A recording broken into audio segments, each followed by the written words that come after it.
It's actually a lot harder than I thought it was going to be. Okay, so I've got a lot of folks asking me what I need to do for my sheaf, how do I make my sheaf better, and I've gotten a lot of PMs about it, and I really appreciate that.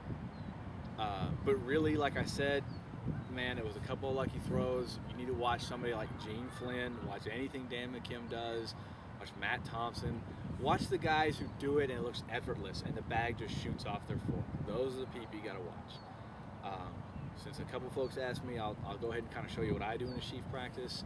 There's really nothing to it. A couple things you got to have: eye black, because it makes you look cool. A t-shirt, your sponsor on it if they're paying you. I had some really high-speed aviator sunglasses. I left them. I normally start off with bottom drills. People ask me what's the bottom drill. It's not original. I can't remember where I learned it. I've seen Matt Vincent and Andy Vincent do it, and it's actually just, it's the bottom part of the sheaf toss. It's the lift, working on accelerating the bag and blocking, okay? So basically, you get in your regular sheaf stance, like where you're comfortable, and you kind of stand a little pre-torqued. Your upper body's pre-torqued a little bit. What this is going to force you to do is drive those legs, because you won't have any momentum from the bag, from the swing. You won't be able to make this big check mark. You have to lift with your legs and block. This is really awesome because if you don't block real hard, you just let it drift, you just shoot the bag over there every single time without fail. And now that I said that, I'm probably going to do it. So you set up, kind of pre-torqued a little bit. I pick a spot about 7 or 8 feet out in front of me, and that's where I look. Okay? So it's a little patch of grass, you can't see it.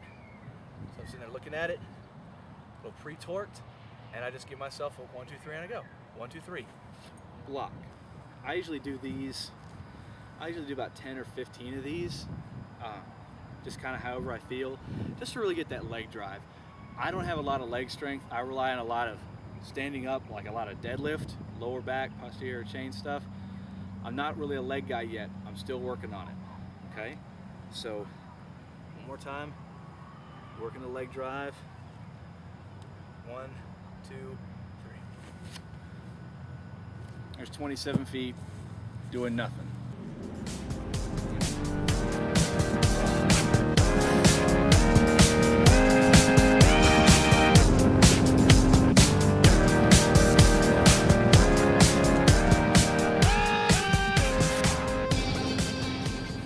Okay, sorry. A couple other things. I had some folks ask me, Duncan, what do you cue on? What are some of the things I should focus on? You know, most people don't really practice sheaf. They practice it at the game. And unless you're some beast strong guy or you're just a Burchett, it's really hard to do, okay? Sheaf is a great way to make up a lot of points. You know, in the overall rankings, I recommend, if you can, practice it a little bit. So let's talk about some things to focus on. First things first, get a good fork.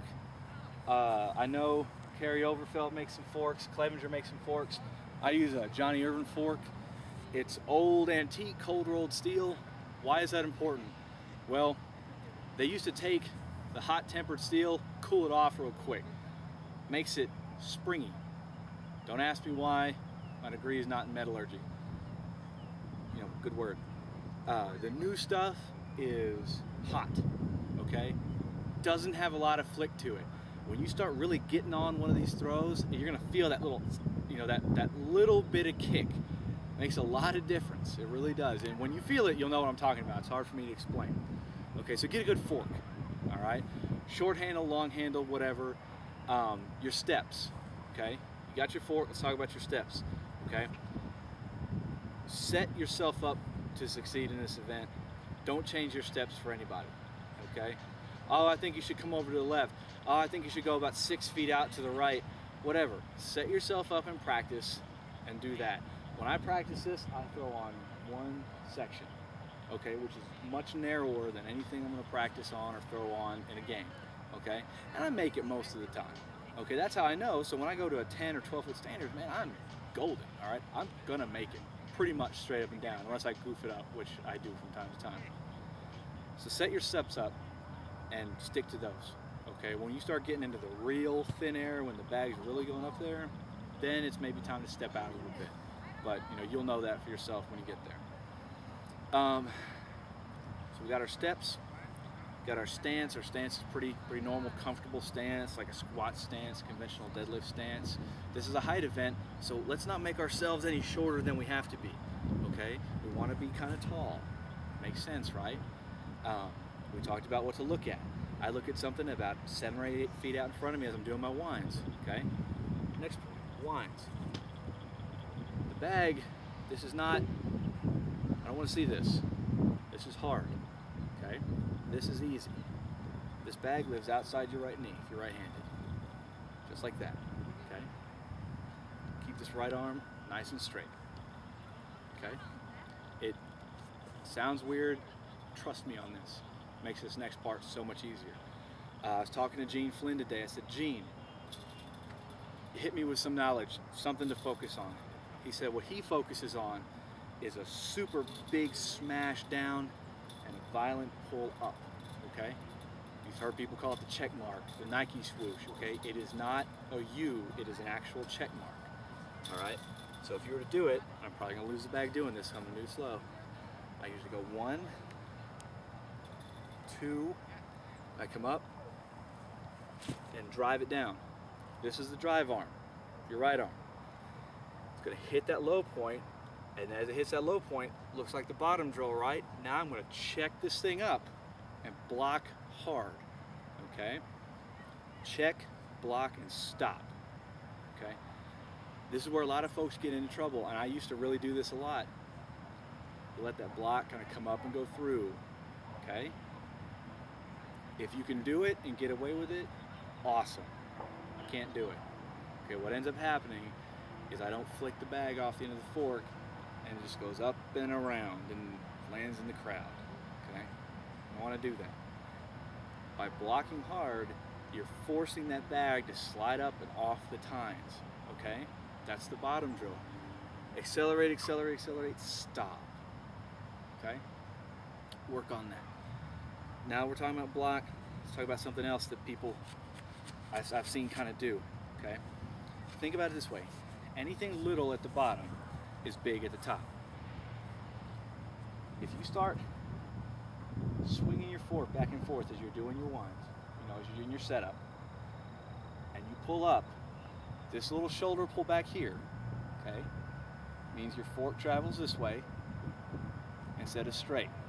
You follow? Okay? So this little bit right here is like 1.5 feet. But when you get up to like 30 feet, well, it's enormous, all right? It just gets wider and bigger, and it's so hard to make a throw that way. So we got to do it the same way every single time, all right?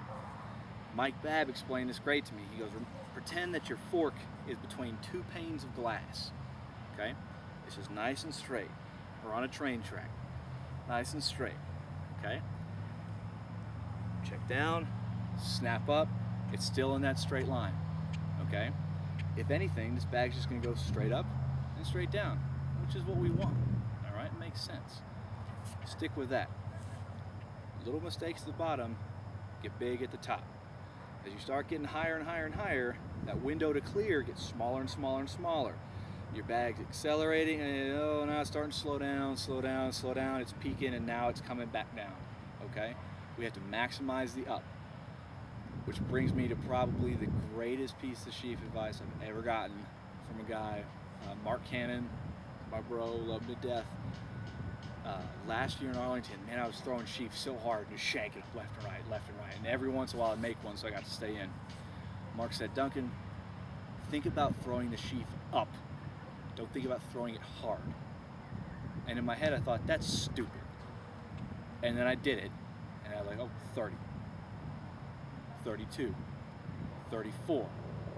Now it's me and Andy Vincent, you know, the monster. You know, I think that guy went 37 that day, throwing it up. It makes sense, okay? Practice these things. Go back through, hit on all the small part, work this bottom drill so you feel that acceleration, practice your block. That's all I do. I mean, that's practicing sheaf. That's all there is.